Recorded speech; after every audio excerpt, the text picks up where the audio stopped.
Welcome to our channel. Today we how to activate Xero with Shopify for accurate dropshipping bookkeeping, beginner guide step by step clearly.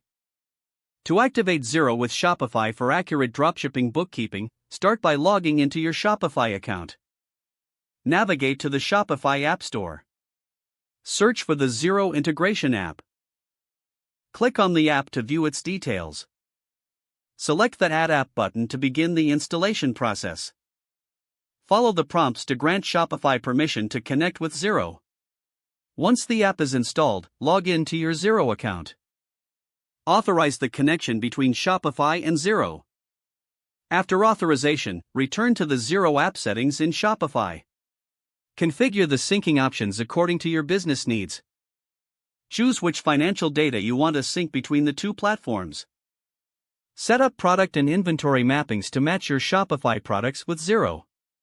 Review the tax settings to ensure compliance with your local regulations. Test the connection by creating a sample order in Shopify. Check that the order appears correctly in your Xero account.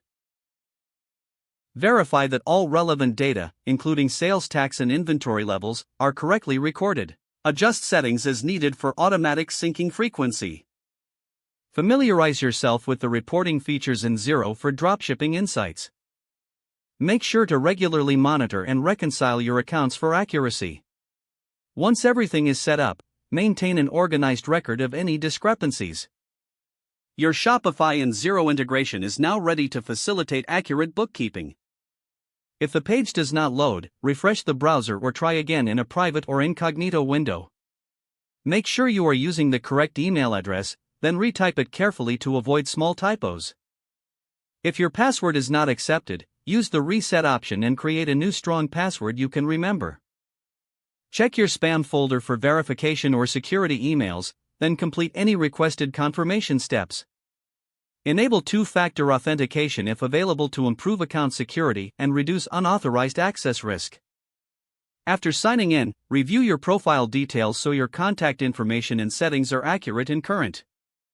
If you see an error message, note it down and try again after restarting your device and internet connection. Don't forget to like this video and subscribe to our channel for more step-by-step tech guides.